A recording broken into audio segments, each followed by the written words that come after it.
डूंगरगढ़ नगरपालिका चुनावों को लेकर तैयारियां शुरू है, कार्यकर्ताओं में भी काफ़ी उत्साह है। आज कुछ निर्दलीय प्रत्याशियों ने जो चुनाव लड़ने के लिए अपनी रणनीति बनाई है, तो उनके समर्थन में समाज सेवी जो यहाँ मौजूद हैं उनसे बात करते हैं कि वो किस तरह से जो एक संगठन बनाकर चुनाव लड़ रहे हैं। आप ये बताइए, आप किसके पक्ष में हैं और किस तरह की जो रणनीति बनाई आपने? मैं जन्म से कांग्रेस ही था और मैंने कांग्रेस पार्टी के बैनर तले चुनाव लड़े और नगरपालिका में मैं पार्षद रहा।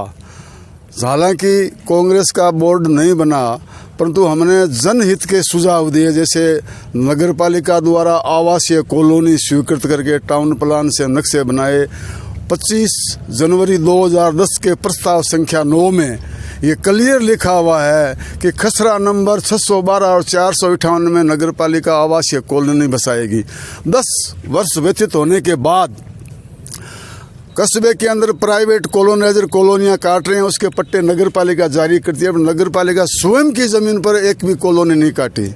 इसी प्रकार मोमा सरबास में कच्चा जोड़ है, उसके ऊपर तारबंदी पिलर लगाने का भी प्रस्ताव पास किया, सर्वसम्मति से मंडल में प्रस्ताव पारित किया, परंतु किसी भी पार्टी के नेता ने, जो हमारे पार्टियों के मुख्य नेता है, बीजेपी का हो चाहे कांग्रेस का हो, उन्होंने जनहित के मुद्दे पे नहीं सोच करके सिर्फ अपने कुछ चापलूस कार्यकर्ताओं का घर भरने के लिए या तो नगरपालिका जमीन कब्जे करवाए, उनका समर्थन किया, या ठेके और सड़क से कोई विकास नहीं है। आज अपने वार्ड बढ़ रहे हैं, जनसंख्या बढ़ रही है, परिवार बढ़ रहे हैं, तो आने वाली पीढ़ी कहाँ बसेगी, ऐसा किसी पार्टी का सोच नहीं है। इसलिए मैंने आज से 18 महीने पूर्व इस कांग्रेस पार्टी का चोला उतार करके मैंने इन लोगों की सेवा की है। और आज मेरा उद्देश्य है कि जितने भी ये पार्टी के चुनाव लड़ रहे हैं, और विशेषकर बीजेपी के कार्यकर्ता, मेरा कहना है कि तुम लोगों को तो चुनाव लड़ना ही नहीं चाहिए।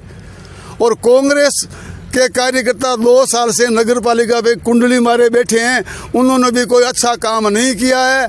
इसलिए मेरा जनता से निवेदन है कि आप जो निर्दलीय संगठन बना है, मैं उनके साथ हूँ। आपको भी अपने बच्चों के भविष्य के लिए इन निर्दलियों का साथ दे। पार्टियों का, नगरपालिका एक नगर की संस्था है।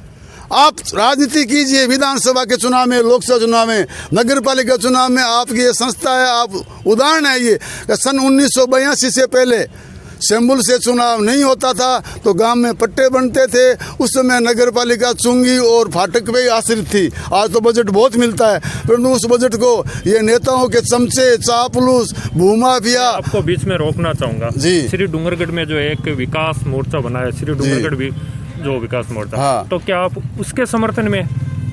मैं जनता के समर्थन में हूँ। विकास मोर्चा के अच्छे उम्मीदवार जीते और उनको भी हम, उनका यदि बोर्ड बनता है, उसमें कोई ये पार्टी वाले नारा दे दे कि वो कृष्णा राम जी ने बनाया, अपने उन्होंने घोषणा की हमारे परिवार का कोई चेयरमैन नहीं बनेगा, जनता का उम्मीदवार होगा, मैं उनके साथ रहूँगा।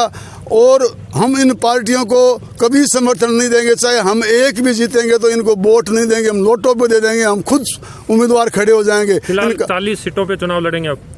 देखिए, मेरे पास इतनी शक्ति नहीं है, ये जनता की शक्ति है। मेरे पास इतना धनबल है और धन के बगैर चुनाव नहीं लड़ा जा सकता।